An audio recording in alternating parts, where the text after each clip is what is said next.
Welcome back. We're talking parks, greenways, and open space with Wake County Commissioner Sig Hutchinson. And Sig, how did it all start? The greenways. Who came up with that idea and who took the ball? I know you did here locally and ran with it. Well, it's a great story, Bill. And whereas I've had a lot to do recently in actually the funding, the real story of the Greenway started back in the 70s. And was an individual by the name of Bill Flournoy. He's still with us today, but when he was a graduate student at NC State, he did a graduate thesis on greenways and their significance in towns and cities. At that point, the city of Raleigh was already known as a city within a park. So our green infrastructure was well known. But Bill had this idea let me back up and say that in the 70s, they were just beginning to understand the idea that it was not such a good idea to build in floodplains because it floods. So as developers came to the city to do development, what the city said was, okay, any floodplain land, you have to give us an easement so that you can't build in it. And then we can also get sewer easements and put our sewer infrastructure around there. Well, Bill said, well, while you're getting all those easements, why don't you also get a greenway easement? So in 1976, when Tom Bradshaw was mayor, they put over 270 miles of greenway easement system network on the planning maps. And that's actually how we ultimately got our greenway system, because when the developer came in and said, here's my development, they said, okay, fine, give us the easement. And as we can talk about, greenways are not that popular when they're going through someone's backyard. We love our greenways, but there's a real resistance when it goes behind in our backyard. I can talk about that. I like to tell people you're really for it, you just don't know it yet. But the fact that the city already owned the land and the easement, and we didn't have to go to the landowner and actually acquire the land, was what ultimately allowed us to get the amazing greenway system that we have. Then I came along in the late 90s, and there was already some systems out there, Lynn Road, Shelley Lake. But then I saw the significance of it and said, man, this is so cool. I want to help fund this. So I started working with municipalities and cities and counties and towns to say, okay, let's see what we can do to really kind of supercharge our greenway system.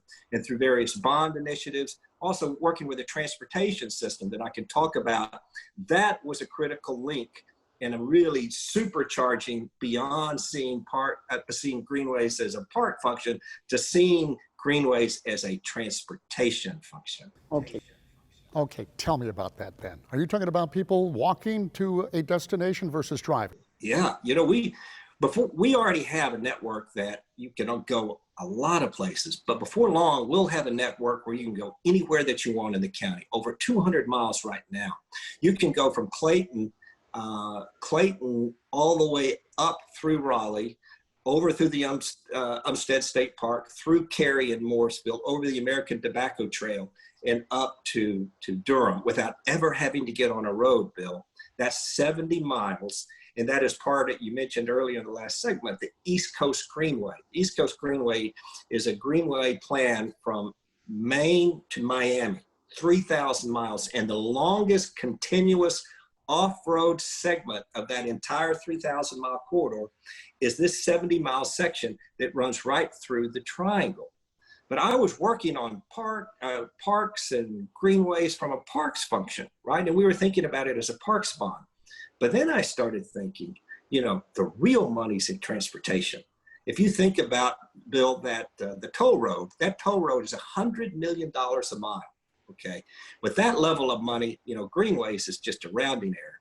So I started going to transportation meetings and got them thinking about greenways as transportation, which it is. The idea of being able to get on a greenway and go wherever you want without having to get in your car is significant for so many reasons. So over time, we started to think about that from transportation, and we started to embed that in their language and in their planning documents. I was chair of I think they called it the Bicycle Pedestrian Stakeholders Group in the early 2000s. So we got it into all of their planning documents, and DOT started funding greenways more, trails more, bikes more. So once we got it into transportation, it opened up a whole new set of funding that we could access to build out the greenway system. That's very cool. I've never thought about getting on a greenway and traveling to another city. It seemed like a long walk to me, but I understand where some people do. But it's not really just someone who wants to travel 30 miles or more. This is something you've connected it to do so if you choose to. But you're talking about transportation dollars. You know what the pushback is on that. That's money taken away from roads. So how have you convinced people who love their cars that this is a better way to go, or at least a good alternative? We're all seeing that congestion's getting worse. And I was reading an article a couple of days ago, Bill, about, congestion is going up, 2 to 10% a year. Now we've had a respite with COVID, but it's coming back. So we cannot just pave our way out of this congestion problem that we have. And when we started talking earlier about open space, parks, greenways, as we continue to sprawl, a lot of that sprawl just comes from building out further and further and further. You have to drive farther. That's more we call it vehicles mile traveled. So people are on the road more and longer, and it just gets to be a multiplying problem. So what we have to do is begin to think about this in a new and different way. And one of that is through transportation options. One of those options is a bicycle, okay, or walking. So the idea of being able to walk where you want to go or to cycle where you want to go.